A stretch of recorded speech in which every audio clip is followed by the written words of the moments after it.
Good morning, good afternoon, good evening. Friends, Kevin sir back from Personal Tutor. Standard 8th History playlist आप लोग देख रहे हैं. Chapter 8 Tribals, Dikus and the Vision of a Golden Age. Topic जो आज हम discuss करने वाले हैं वो इस चैप्टर के स्टार्टिंग में ओपनिंग पेज पे एक ब्रीफ ग्लिम्स में बताया गया है. At the end of the chapter this topic comes दोस्तों, बिरसा मुंडा.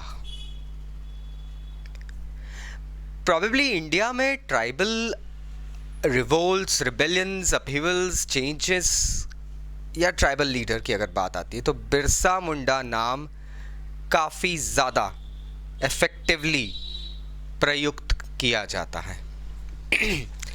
1870s के बीच में, somewhere around 1874-76, it's debated, in the forests of Bohonda, in a poor family, a child was born.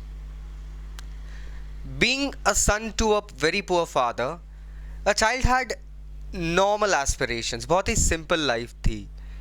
बचपन में जंगलों में, ग्रासलैंड्स में अपनी कैटल चराना, बांसुरी बजाना,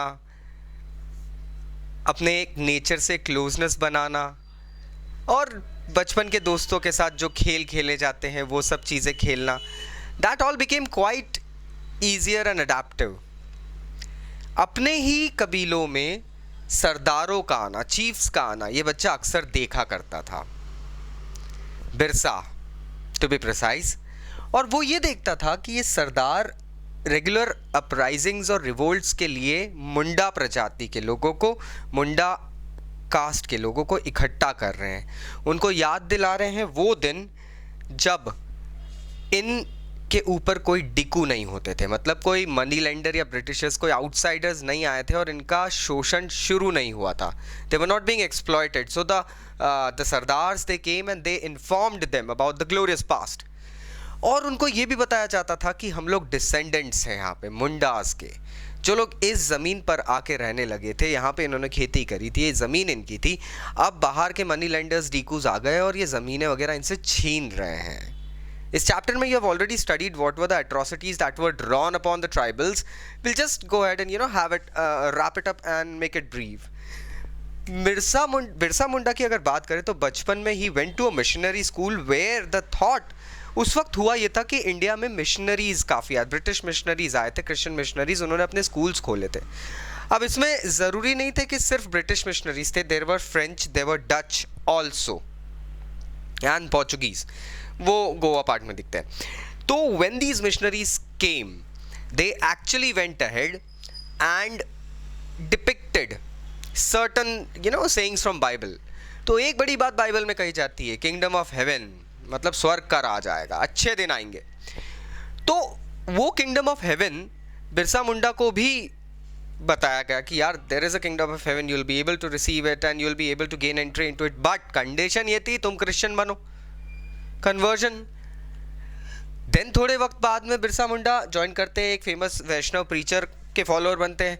वहाँ पे होता ये है कि उनको इतनी अपहीविंग मिलती है कि वो जनेऊ धारण कर लेते हैं और इसके साथ साथ एक बहुत पायस और एक पाइटीफुल लाइफ जीने लग जाते हैं वो. तो आप देख रहे हैं कि मतलब he was exploring, this kid was exploring things and all things and happenings around him. He was understanding, समझ में आ रहा था उसे कि क्या चल क्या रहा है. बिरसा मुंडा बेसिकली अगर अपनी जाति और अपनी जाति के लोगों के लिए कुछ चाहते थे तो वो चाहते थे वो रिफॉर्मेशन. उन्हें दिखता था कि उनकी जाति के जो युवा हैं, the young men, they are into alcoholism, they are into fights, they are into bloodshed, they are into drugs and various things.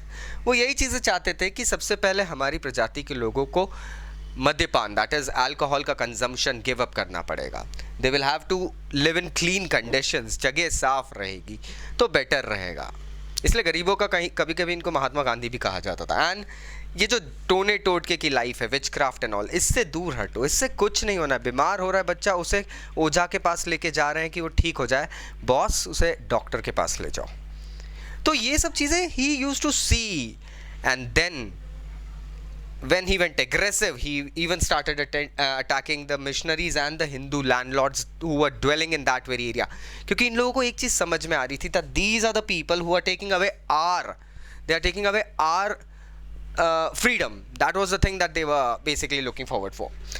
अब 1895 में बिरसा मुंडा ने अपने कम्युनिटी के लोगों को ब्रदरहुड याद दिलाना शुरू करा कि याद करो वो दिन जब हम लोग भाइयों के समान रहते थे आपस में. There was no glitch, no fight, no bloodshed among us. हमारी इस डिवाइड के कारण दूसरे लोग फायदा उठा रहे. डिवाइड एंड रूल पॉलिसी लोगों की एकदम से एक्सपर्ट हो गई है. That was he was trying to say this.